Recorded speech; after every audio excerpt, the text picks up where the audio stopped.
नमस्ते विद्यार्थी मित्रो. आपण वसंत सबनीसांचा दंतकथा हा विनोदी पाठ विद्यार्थी मित्रो आपण या ठिकाणी अभ्यासतोय. हा खरं तर ललिती गद्य आहे. खरे पाहता दात जर दुखत असेल तर त्या दाताच्या असणाऱ्या वेदना या माणसाला असह्य करून टाकतात आणि या प्रसंगावरच लेखकाने लिहिलेला हा ललित गद्य हा अतिशय विनोदी आहे. खरे तर लेखक त्या प्रसंगाकडे लेखकाने कारुण्यपूर्ण नजरेने त्या ठिकाणी पाहायला पाहिजे होतं.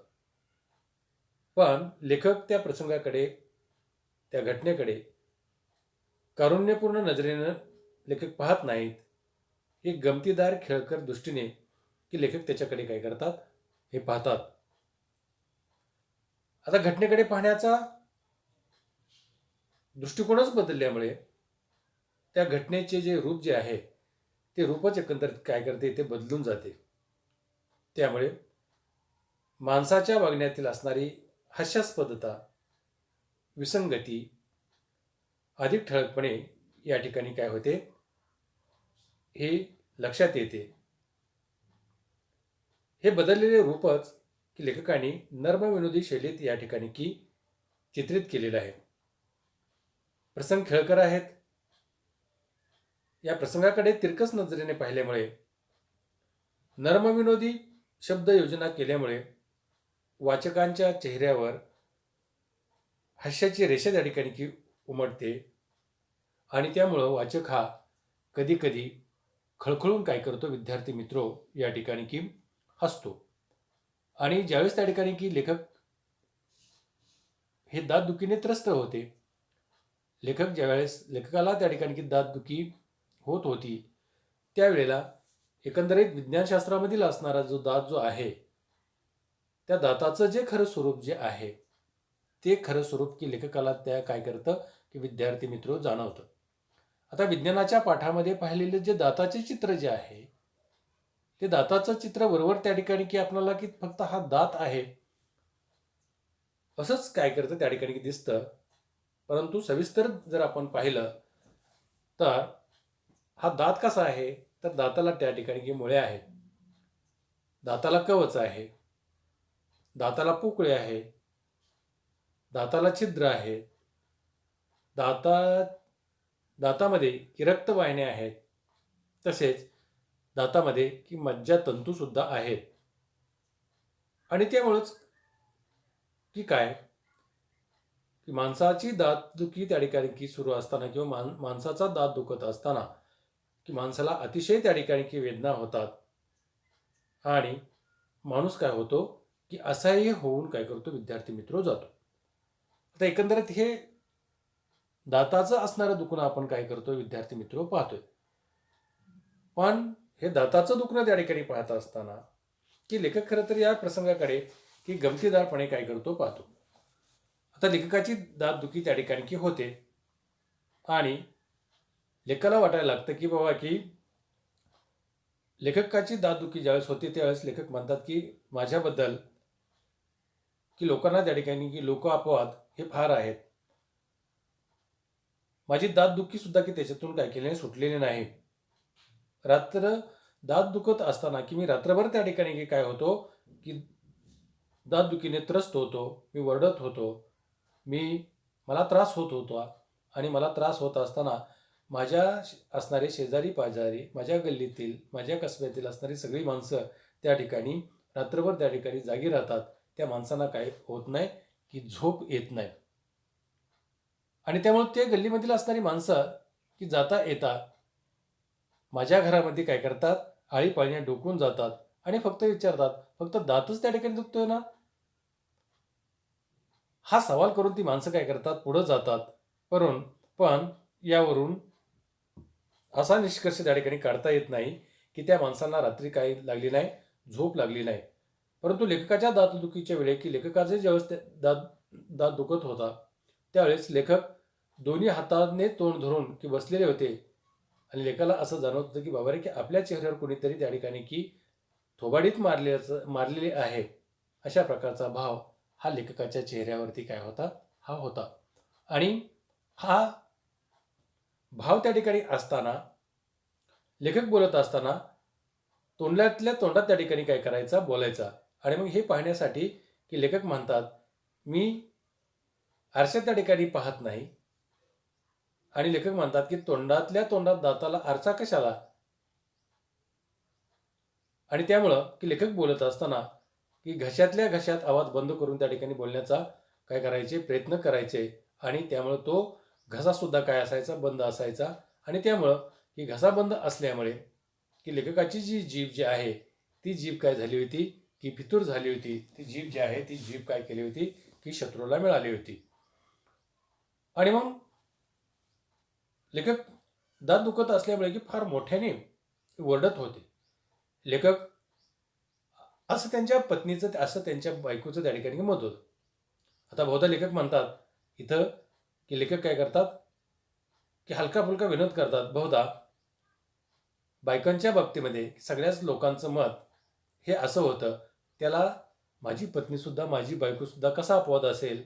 आणि बहुधा सगळ्या आळीचं मत की आपल्या पत्नीसारखं, आपल्या बायकोसारखंच त्या ठिकाणी काय आहे की होतं. इथं पहा की आपण बघतोय लेखकाची असणारी इथं लेखकाचं दाढदुखी जो आपण म्हणतो ना, अशा प्रकारे त्या ठिकाणी काय करतात, दाढ दुखतात.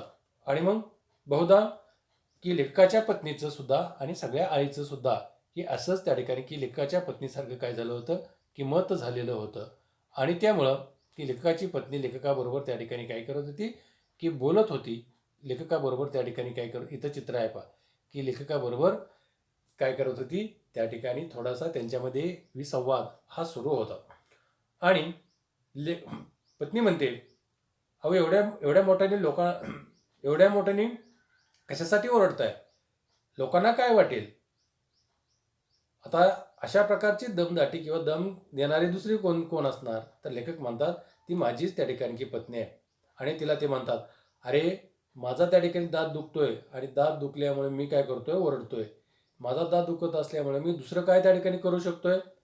पण लेकाची पत्नी म्हणते, अहो ठीक आहे तुमचा दात दुखतोय तर ठीक आहे, पण आपल्या शेजारी पाजारी सुद्धा त्या ठिकाणी की माणसं राहतात. अगदी लहान मुलासारखे त्या ठिकाणी की ओरडायला काय झालं? नुसतं त्या ठिकाणी की तुम्ही काय घातले, थैमान घातले. थैमान घालणे म्हणजेच काय, आदळा आपट करणे, प्रचंड अशा प्रकारचा गोंधळ घालणे. म्हणजे लहान मुलं जसं त्या ठिकाणी आदळा आपट करतात, प्रचंड गोंधळ त्या ठिकाणी करतात, तसा गोंधळ की तुम्ही काय केलेला आहे, की सुरू केलेला आहे. आणि मग लेखक त्या ठिकाणी चिडतात आणि लेखक म्हणतात, अगं दात ग दात. लेखक त्या ठिकाणी चिडून आपल्या पत्नीला म्हणाले, तुला कळलं, सगळ्यांना कुठं कळलंय? हां, लेखकाच्या पत्नीला कळालं, पण सगळ्यांना कुठं कळलंय? मग लेखकाच्या पत्नीमध्ये सगळ्या जगाला त्या ठिकाणी कळायला पाहिजे का? अहो, थोडं तरी त्या ठिकाणी आजारपणामध्ये, दातदुखीमध्ये की शोषित त्या ठिकाणी झालं पाहिजे. लेखक म्हणतात, तू लाख म्हणते ग, पण दात त्या ठिकाणी दुखायचा राहिला पाहिजे ना. मी किती ओरडावं, मी किती त्या ठिकाणी काय करावं? मी तू लाख म्हणत असेल, तो माझा दात आहे. मी दाताबद्दल किती ओरडावं, हे ठरवणारी तू कोण? लेखक आणि त्यांची पत्नी त्या ठिकाणी की रागानं म्हणते, खुशाल ओरडा, मला काय? ओरडीन ओरडीन, सोडतो का काय? आणि आई गं, आई गं, आई गं, मेलो मेलो, असं लेखक त्या ठिकाणी काय करतात, म्हणतात. आणि मग लेखकाची पत्नी म्हणते, गप्प बसा, मी कापूर आणून देते आणि दाताखाली धरा. त्या ठिकाणी की काय होईल, ठणका कमी होईल. म्हणजे आपण बघतो बा, दातदुखी होत असेल तर ग्रामीण भागामध्ये की लवंग धरली जाते, मिठाचा एखादा खडा धरला जातो, कापूर त्या ठिकाणी की धरला जातो, तंबाखूची वगैरे की मिश्री त्या ठिकाणी की धरली जाते. आणखी कशा कशाच्या मुळ्या काय केल्या जातात, दाताखाली त्या ठिकाणी धरल्या जातात. आणि त्यामुळे काय होते, की दातदुखी कमी होण्याचा त्या ठिकाणी म्हणते, शांत बसा, मी तुम्हाला कापूर वगैरे काय आणून देते. आणि कापूर आणून दिल्यामुळं थोडासा त्याचा ठणका काय होईल, की नको कमी होईल. लेखक म्हणतो, नको नको, बत्ताच आणून दे आणि दातावर सरळ सरळ त्या ठिकाणी काय, की मार. लेखकाची पत्नी म्हणे, काय तुम्हाला वेड वगैरे लागले काय, अशी चर्चा करू नको, बत्ता आण. इश्य, मेला एवढा दात दुखतो तरी शब्दावर खोटी करायची काही नवऱ्यानं सोडली नाही. तेवढ्यात बाहेर त्यांच्या कोणीतरी त्यांचे त्यांचे शेजारी आले. बायकोनं लेकाच्या पत्नीने जाऊन पाहिले, तर त्यांच्या शेजारीच राहणारे हे दाते काय केले होते, आलेले होते. आणि त्यांच्या शेजारी राहणारे दाते आले ना म्हटल्यानंतर की दरवाजा उघडला आणि आणि दात्यांचा आणि दाताचा काय संबंध आहे की काय, असं या ठिकाणी की लेखक म्हणतात. प्रत्येक माझा ज्यावेळेस दात त्या ठिकाणी दुखत असतो त्यावेळेला की दातेरान नावाचे आणि दातारान नावाचीच माणसं त्या ठिकाणी काय करतात, या ठिकाणी की मला भेटायला येतात. आणि आता यामुळे तर माझी दातदुखी सहन करण्याची शक्तीच त्या ठिकाणी पूर्ण संपून गेलेली आहे. दाते आणि दातार ही जी दाताशी जवळीक साधणारी माणसं या ठिकाणी मला वाटतं की कधीसुद्धा दातदुखीच्या काळामध्ये की मला काय करू नयेत, की भेटू नयेत. आणि लेखक त्या ठिकाणी सांगतात, माझ्या दातदुखीचं आणखी एक वैशिष्ट्य आहे की माझ्या माझ्या विवळण्याने शेजारी पाजारी काय होतात, की गोळा होतात. आणि हे शेजारी पाजारी इथं आहे की लेखकाच्या विवळण्याने आणि कन्याने की शेजारी पाजारी इथं काय झालेले आहेत, की गोळा झालेले आहेत. आणि गोळा झाल्यानंतर की दातदुखी कशी होते, ती दातदुखी का होते, ती दातदुखी आपण कशी टाळावी, दातदुखी झाल्यानंतर त्याच्यावरती कोणकोणते उपचार त्या ठिकाणी करावेत, यावर एखादा परिसंवाद जसा त्या ठिकाणी ठेवला जातो, ही शेजारची पाजारची असणारी मंडळी काय करतात, त्याच्यावरती त्या ठिकाणी बोलत राहतात. म्हणजे एखाद्या माणसाच्या दाताच्या अध्यक्षतेखाली काय होतं, की दातदुखी का होते, कशी होते, ती कशी टाळावी, त्याच्यावर उपचार कोणकोणते करावे, याच्यावरती शेजारी पाजारी इथं आपण चित्रामध्ये पाहतोय की शेजारी पाजारी काय करतात, त्या विषयावरती त्या ठिकाणी की बोलत जातात. परंतु परिसंवाद होतोच, पण ती एवढ्या मोठ्याने की उपस्थित असणारी सगळी माणसं एवढ्या मोठ्याने त्याच्यामध्ये की भाग घेतात की हीच मंडळी मोठ्याने काय करतात, बोलत असतात. आणि त्या बोलण्यामध्ये की माझे विवळणे ही त्याच्यामध्ये काय करतं, की थोडं सुद्धा त्या ठिकाणी की जाणवत नाही. आणि असा त्या ठिकाणी की मला अनुभव दातदुखीचा आलेला आहे. आणि या दातदुखीच्या चर्चेने माझी की लेखकाची मुळीच त्या ठिकाणी दातदुखी कमी होत नाही, असं लेखक या ठिकाणी काय करतात, सांगतात. आणि मग दातदुखीवर उपचार त्या ठिकाणी काय, शेजारी पाजारची असणारी मंडळी जी आहे ती भेटायला येते आणि दातदुखीवरचे असणारे जे उपचार जे आहेत ते उपचार करायला काय करत असतात, त्या ठिकाणी सांगतात. ह्या सगळ्या मंडळींनी जे सुचवलेले जे उपचार आहेत ते साधारणपणे 20 ते 25 प्रकारची औषधे ह्या मंडळींनी काय केलेले आहेत, त्या ठिकाणी की सांगितले आहेत. त्याच्यामध्ये की काही नंतर गोळे दातामध्ये लावतात. 4 दिवसांनी तर दात दुखायचा थांबतो. कारण कशामुळे थांबला शोध करायच्या भानगडीत की शक्यतो लेखक या ठिकाणी की पडत नाही. म्हणजे ज्या मंडळीने त्या ठिकाणी की उपचार सांगितलेले होते आणि उपचार सांगितल्यानंतर की 4 ते 5 दिवसांनी दात दात काय करतो, दुखायचा थांबतो. पण हा दात कशामुळे त्या ठिकाणी दुखायचा थांबला, याचा शोध करण्याच्या भानगडीत की शक्यतो लेखक त्या ठिकाणी पडत नाही. कारण दात दुखणे थांबल्याचे कळल्याबरोबर सगळीजण त्या ठिकाणी म्हणतात की मी सांगितलेल्या उपायानेच ते माझा उपाय की या ठिकाणी काय केला, लागू झाला. आणि त्यामुळं इथं म्हणजे लेखकाची दातदुखी जी आहे ती दातदुखी काय केली, थांबली. आणि मग लेखाला वाटतं की बाबा कोणाचं काय असना, पण या ठिकाणी की आपला दात दुखायचा थांबला. परंतु की प्रत्येकाने सुचवलेला उपाय हा प्रत्येकाचाच उपाय या ठिकाणी काय केला, कायमी आला, असं लेखकाला काय करतो, वाटतो. परंतु हे सगळं होत असताना एखाद दुसरा त्या ठिकाणी महिना जातो आणि पुन्हाच लेखकाची दात किंवा लेखकाचा दात दुखायला तो दात ठणका मारायला या ठिकाणी की लागतो. आणि पुन्हा तेच त्या ठिकाणी की लेखकाला उपचार करावे लागतात. पुन्हा तेच प्रयोग की लेखकाला या ठिकाणी करावे लागतात. पण त्या दातदुखीनं लेखक काय करतो, वैतागून जातो आणि मनामध्ये त्या ठिकाणी विचार येतो, एकदाची हा दात दंतवैद्यकाकडे जाऊन हा काढूनच काय करावा, की टाकावा. म्हणजे एकदा लेखक त्या ठिकाणी की ठरवतात की आता बस झालं. शेवटी लेखक काय करतात, कंटाळतात. एकदा हा दाताचा प्रश्न काय करायचा आहे आपल्याला, की सोडवायचाच आहे. आणि लेखकानं दातच काढून टाकण्याचा काय केला, की निर्धार केला, विचार केला. आणि अनेकांचा सल्ला घेऊन लेखक बऱ्याचशा दंतवैद्याकडे त्या ठिकाणी जाऊन आले. प्रत्येक दंतवैद्याचे त्याने चेहरे पाहिले. बऱ्याच दंतवैद्याचे त्यांनी काय केले, हे चेहरे पाहिले. त्यातल्या त्यात बऱ्यापैकी दंतवैद्य गाठला का कुणास ठाऊक, माझ्याशी संबंधित ज्यांचे दात चांगले असतील असाच दाताचा डॉक्टर त्या ठिकाणी की शोधलेला बरा. आणि यापूर्वी आयुष्यात दंतवैद्याशी की याच्या अगोदर की लेखकाचा कधीच काय केला नव्हता, की विद्यार्थी मित्रो, की दात दुखला नव्हता. आणि या दंतवैद्याशी की लेखकाचा काय आला नव्हता, की विद्यार्थी मित्रो संबंध आला नव्हता. पण आता आला. तर लेखक म्हणतात ठीक आहे, चला असू द्या. संबंध आल्यानंतर वाटले, लेखक डॉक्टरकडे, दंतवैद्याकडे गेले, दाताच्या डॉक्टरकडे गेले आणि झालेली सगळी हकीकत म्हणजे दात कसा दुखतो आहे, हीच दाताची असणारी सगळी कथा त्या ठिकाणी लेखकाने काय केली, दंतवैद्याला सांगितली. आणि मग दंतवैद्यांनी दात काढण्याचे आमचे दंतवैद्याला सांगितलं, तर डॉक्टरने सांगितलं की हा दात जो आहे, हा दात काय केला पाहिजे, त्या ठिकाणी की काढला पाहिजे. पण दात काढायला त्या ठिकाणी की फक्त दात काढायला पैसे द्यावे लागतात. दा दात काढायलाच त्या ठिकाणी की पैसे द्यावे लागतात. याचं की लेखकाला काय वाटलं, पण वाईट वाटलं. पण माझी अशी समजूत आहे की आपण डोक्यावरचे असणारे केस त्या ठिकाणी कापतोच ना. दात हा मुळासकट त्या ठिकाणी काढण्यासाठी जर पैसे दिले, पण केसे कापल्यानंतर किती केस नंतर आपली काय करतात, उगवतात, की म्हणजे की निम्म्यातूनच केस कापली जातात. पण मुळापासून दात काढण्यासाठी त्या आपल्याला पैसे द्यावे लागले, तर इथं कुठं बिघडलं. आणि लेखक म्हणतात की मी प्रामाणिकपणे सांगतो, 10-12 वर्षापूर्वी दंतवैद्य डॉक्टरच्या डॉक्टरबद्दल दाताच्या डॉक्टरबद्दल की लेखकाने काही कथा त्या ठिकाणी की दंतकथा ह्या ऐकल्या होत्या. त्या डॉक्टर दाताच्या डॉक्टरची असणारी खुर्ची जी आहे, ती खुर्ची, त्याची दात उपटण्याची किंवा दात काढण्याची पद्धती इत्यादी सर्व गोष्टीबद्दल की लेखकाच्या मनामध्ये काय होते, अकराळ विक्राळ अशा प्रकारची मोठी भीती होती. म्हणजे पाठीमागं कधीतरी की लेखकाने की जो दाताचा डॉक्टर जो आहे, तो दाताचा डॉक्टरची असणारी खुर्ची, की आपल्याला माहीत आहे की दंतवैद्य किंवा दाताचे असणारे डॉक्टर त्या ठिकाणी की त्या रोग्याला किंवा ज्याची दाढ दुखते, ज्याचा दात दुखतोय त्याला काय करतात, त्या खुर्चीवरती बसवतात आणि ती खुर्ची अशी थोडीशी काय केली, कलवली जाते. आणि कलवल्यानंतर जे डोकं जे आहे, ते डोकं त्यांना वर करायला लावतात आणि आपला दुखणारा दात, आपली दुखणारी दाढ जी आहे, ती दाढ अगदी लिलाय ज्याला आपण म्हणतो, हे पहिल्यांदा त्या ठिकाणी की दाताच्या ठिकाणी की आपल्याला भूल दिली जाते. दाता म्हणजे आपल्याला भुलीचं इंजेक्शन दिलं जातं आणि नंतर तो दात काय केला जातो, त्या ठिकाणी काढला जातो. प्रत्यक्षात हे फक्त ते लेखकाने ऐकलं होतं.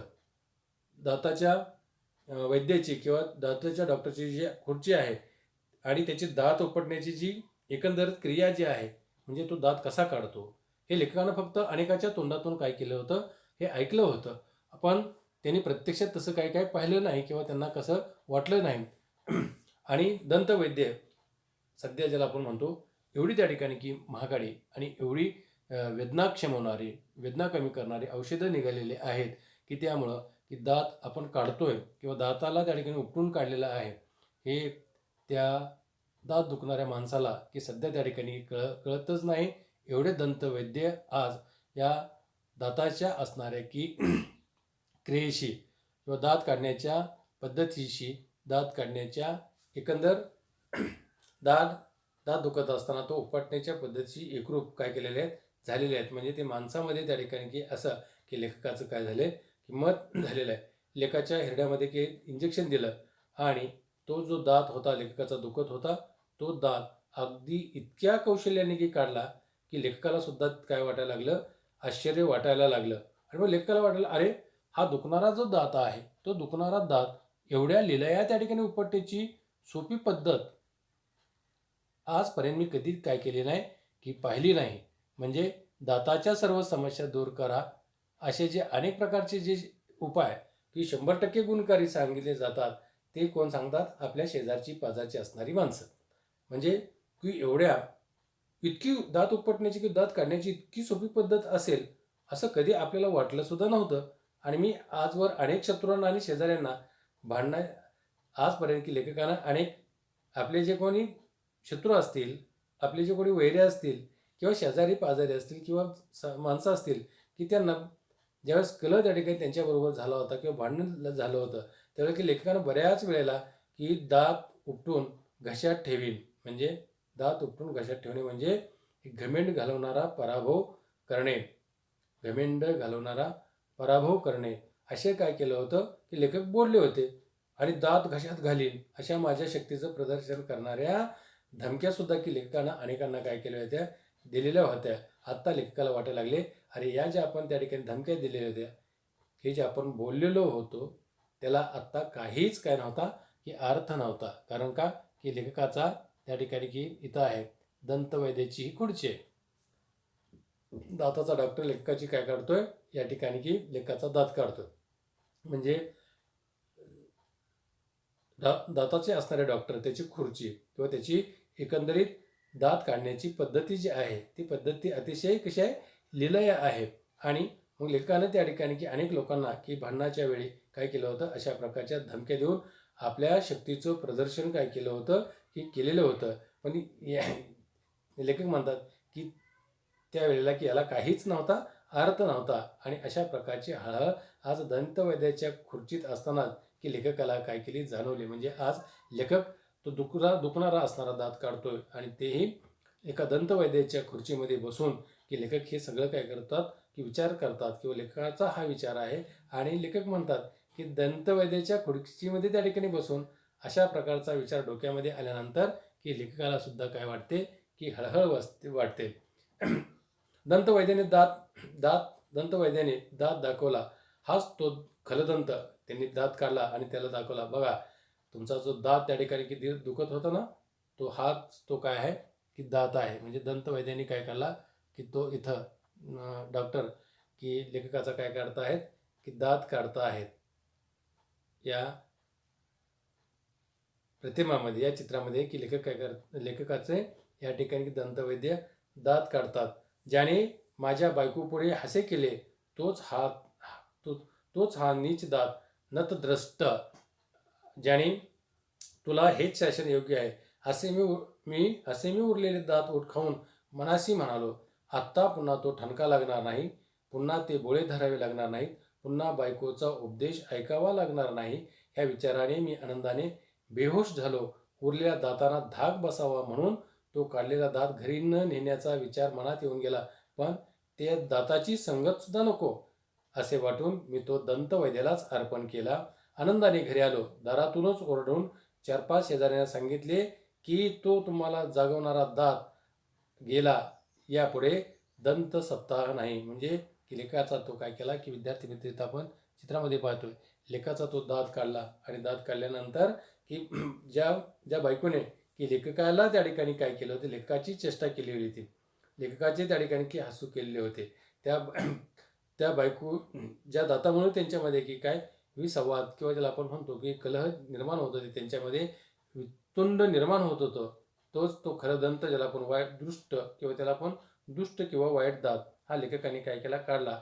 आणि ते म्हणतात की तुला की हेच त्या ठिकाणी की शासन कोणाला दाताला म्हणतात योग्य आहे. आणि ते मनाशीच त्या ठिकाणी म्हणाले. आता ते म्हणतात की आता परत तो दात काय नाही दुखणार नाही, त्याचा ठणका सुद्धा त्या ठिकाणी की लागणार नाही, दातामध्ये दाढेमध्ये की इथून पुढे कधीच त्या ठिकाणी बोळे धरावे लागणार नाहीत. आणि परत आपल्या बायकोचं त्या ठिकाणी की उपदेश आपल्या बायकोचं बोलणं आपल्याला खावावं लागणार नाही. ह्या विचाराने की लेखक काय झाले आनंदित झाले. लेखक त्या ठिकाणी बेहोश झाले आणि उरलेल्या दातांना त्या ठिकाणी धाक बसावा, त्यांना भीती वाटावी म्हणून तो काढलेला दात खरं तर लेखकाला घरी न्यावासा वाटत होता. परंतु की त्यांच्या मनात तो विचार आलेला होता, विचार येऊन सुद्धा गेलेला होता. पण दाताची संगत सुद्धा काढलेला दात त्यांना न्यायचा होता. इथं आहे पहा चित्रामध्ये काढलेला दात त्यांना त्या ठिकाणी की न्यायचा होता. पण त्यांनी तो दात नेला नाही. तो दात तिथंच त्या ठिकाणी काय केला की दंतवैद्याला त्या डॉक्टरला तिथंच त्या ठिकाणी ठेवला आणि आनंदाने त्या ठिकाणी काय केले घरी आले. दारातून त्यांनी ओरडले आणि 4-5 शेजाऱ्यांना सांगितलं, तो तुम्हाला जागवणारा जो दात आहे तो जागवणारा दात आत्ता काय केलेला आहे की मी काढून टाकलेला आहे. इथून पुढे की दंत सप्ताह नाही, तुम्हाला त्या ठिकाणी की राहावं लागणार नाही. आणि जागं राहणार लागणार नाही. आणि तो दात आज मी काय केलेला आहे काढून आलेला आहे. म्हणजे की अशा प्रकारे लेखकाने की खेळकरपणा, चुरचुरीतपणा व गमतीदारपणा या नर्मविनोदी दंतकथा या पाठातून काय केलेलं आहे वाचकांना सहज त्या ठिकाणी की घडवलेला आहे. आणि म्हणून कोणत्याही वाचकाला तो सहज आवडलेला अशा प्रकारचा तो काय आहे की विद्यार्थी मित्रो त्या ठिकाणी की पाठ आहे. हा ललित लेख या ठिकाणीच विद्यार्थी मित्रो आपण काय करूया हा इथं संपतो आहे. या ठिकाणी आपण थांबू. नंतरचा असणारा जो घटक जो आहे तो घटक घेऊन पुन्हा आपण त्या ठिकाणी येऊ. तोपर्यंत काय करू की थांबू. धन्यवाद.